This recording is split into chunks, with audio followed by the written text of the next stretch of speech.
नहमदुहु व नुसल्ली अला रसूलिहिल करीम अम्मा बाद फ़अऊज़ु बिल्लाहि मिनश्शैतानिर रजीम बिस्मिल्लाहिर्रहमानिर्रहीम।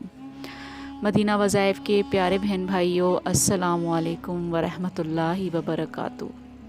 उम्मीद है कि आप भी खैर व आफ़ियत के साथ होंगे। जैसा कि आप जानते हैं, आज जुम्मतुल मुबारक का एक बाबरकत दिन है।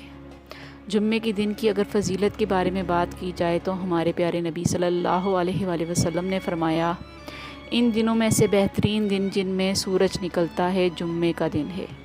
इसी दिन आदम अलैहिस्सलाम पैदा हुए और इसी दिन जन्नत में दाखिल किए गए और इसी दिन वहाँ से निकाले गए और क़यामत भी इसी जुम्मे के दिन कायम होगी। तो जुम्मे का दिन देखें कितनी अहमियत और फ़जीलत रखता है। मेरे प्यारे बहन भाइयों, जैसा कि आप जानते हैं कि मौजूदा दौर में ज़िंदा रहने के लिए पैसों की हर फ़र्द को ज़रूरत पड़ती है और पैसों के बारे में इंसान अगर सोचे तो वो उसके बग़ैर नहीं रह सकता। लेकिन अगर कोई बंदा समझता है कि उसके पास पैसों की कमी है तो वो चाहता है कि अल्लाह पाक उसको दौलत से नवाज़ दे ताकि उसकी परेशानी ख़त्म हो जाए। तो मेरे प्यारे बहन भाइयों, इस वीडियो को आखिर तक लाज़मी देखें। इंशाअल्लाह आपकी दौलत की, आपके पैसों की कमी पूरी हो जाएगी। लेकिन उससे पहले आप लोगों से छोटी सी गुजारिश है कि चैनल को सब्सक्राइब कर दें और साथ ही लगे बेल के आइकन वाले बटन को भी लाजमी प्रेस कर दें ताकि हमारी हर नई आने वाली वीडियो सबसे पहले आपको मिलती रहे। हज़रत मोहम्मद सल्लल्लाहु अलैहि वसल्लम की ज़िंदगी हमारे लिए कामिल नमूना है।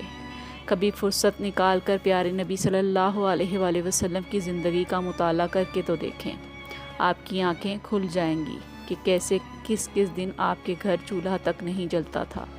मगर कुर्बान जाऊँ आपकी शान अक़दस पर, आपने तमाम मसाइब अपने सब्र से बर्दाश्त करके हमारे लिए एक मिसाल पैदा फरमाई।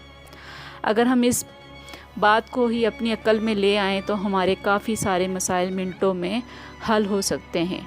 अगर हम अपनी ज़बान पर हज़ार शिकवे लिए फिरते हैं, खुदा से शिकवे करते हैं, अपने नसीब का रोना रोते हैं, जबकि हज़रत अली अलैहिस्सलाम का फरमान है, खुश नसीब वो है जो अपने नसीब पर खुश है। जब हम रब की रज़ा पर राज़ी हो जाएंगे तो बाकी मामलात भी आहिस्ता आहिस्ता ठीक होते चले जाएंगे। बस थोड़ा सब्र, थोड़ी बर्दाश्त की ज़रूरत है। हमें लोगों के स्टेटस से मुतासिर होना छोड़ देना चाहिए। किसी के कार बंगले को देखकर शॉर्टकट तरीके से दौलतमंदी के ख्वाब को ख़त्म करना होगा। जिसके पास नेमतों की कसरत है तो ये अल्लाह रब्बुल इज़्ज़त की अता है। जो रिज़्क़ आपको मिलता है वो आप खाए बगैर नहीं मर सकते। फिर क्यों ये ना ख़त्म होने वाली दौड़ में हम अपनी खूबसूरत ज़िंदगी को फ़जूल में ज़ाया कर रहे हैं। हाँ, मैं ये तस्लीम करती हूँ और मानती हूँ कि पैसा बहुत बड़ी अहमियत है। पैसे के बग़ैर इंसान का इस दुनिया में जीना मुश्किल है। इंसान को अपने घर के निज़ाम को चलाने के लिए पैसों की ज़रूरत पड़ती है। मगर याद रखें, अगर पैसा बहुत बड़ी बीमारी है तो ये बहुत बड़ी भलाई भी है।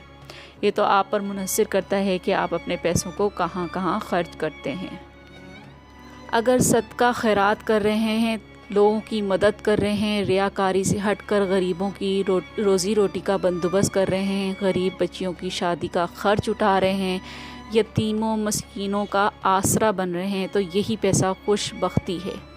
यही पैसा कामयाबी की ज़मानत है।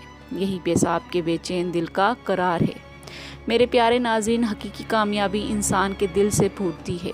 हकीकी कामयाबी दिलो दिमाग के इत्मीनान में है।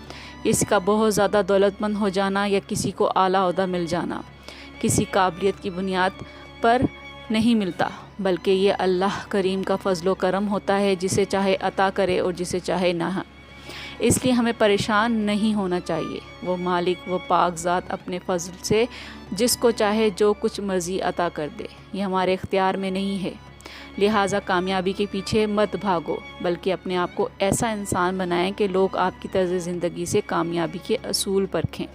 कामयाबी बहुत तवील मुसाफत पर नहीं बल्कि चंद अच्छे कदमों के फ़ासले पर है, और ये फ़ासला तय करना मुश्किल नहीं, बस ख़ुद में इंसानियत की रूह बेदार करने की ज़रूरत है। अगर ये एहसास की रूह बेदार ना हुई तो हमेशा की नाकामी है। इसलिए हमें चाहिए कि हम खुद को बदलें, अपनी सोच को बदलें, अपने अंदर इखलाक पैदा करें, اپنی زندگی کو اچھا بنائیں، پیارے آقا کی سنت مبارکہ پر عمل کریں، انشاءاللہ پھر دیکھیں اللہ پاک آپ پر کتنا فضل کرے گا۔ تو ناظرین، اب ہم عمل کی جانب بڑھتے ہیں۔ عمل جو آپ کو بتانے جا رہی ہوں اس کو آپ نے فجر کی نماز ادا کرنے کے بعد کرنا ہے۔ یہ عمل وہی لوگ کریں جن کو سخت محنت کی پیسوں کی ضرورت ہے، جو بہت زیادہ جنہیں اشد ضرورت ہے پیسوں کی، پر شرط لازم یہ ہے کہ فجر کی نماز لازمی ادا کریں۔ فجر کی نماز ادا کرنے کے بعد 1 مرتبہ درود پاک پڑھ لیں اور اس کے بعد قرآن پاک میں موجود سورہ مزمل کو 121 بار اس کی تلاوت فرما لیں۔ پھر آپ آخر میں درود پاک 1 مرتبہ پھر پڑھ لیں اور پھر اللہ پاک سے دونوں ہاتھ اٹھا کر اپنے رزق کے لیے، پیسوں کی کمی کے لیے دعا مانگیں۔ انشاءاللہ آپ کی دعاؤں کو اللہ تعالیٰ قبول فرما دے گا، پریشانی کو دور کر دے گا، غیب سے آپ کی مدد ہوگی۔ لیکن جب بھی کوئی عمل کریں تو اس پر کامل یقین لازمی رکھیں کہ یہ عمل کرنے سے مجھے فائدہ ضرور ہوگا۔ اور آخر میں میری ایک چھوٹی سی دعا ہے کہ اللہ پاک آج جمعے کا بابرکت دن ہے، یا اللہ آج ہم تیرے حضور حاضر ہو کے اپنی تمام غلطیوں، کوتاہیوں، برائیوں اور گناہوں کا اعتراف کر کے توبہ کرتے ہیں اور معافی کے طلبگار ہیں۔ یا اللہ ہمارے والدین، اساتذہ، بہنوں، بھائیوں، سب دوست احباب اور ساری امت مسلمہ کو بخش دے۔ یا اللہ اس فضل و کرم سے ہر لمحہ ہمارے علم، عمل، رزق، صحت اور ایمان میں برکتیں نازل فرما اور ہماری سب نیک دعائیں اپنی شان کے مطابق قبول فرما۔ امید کرتی ہوں کہ میری آج کی ویڈیو آپ کو ضرور پسند آئی ہوگی۔ اپنی دعاؤں میں مجھے یاد رکھیے گا۔ اللہ حافظ۔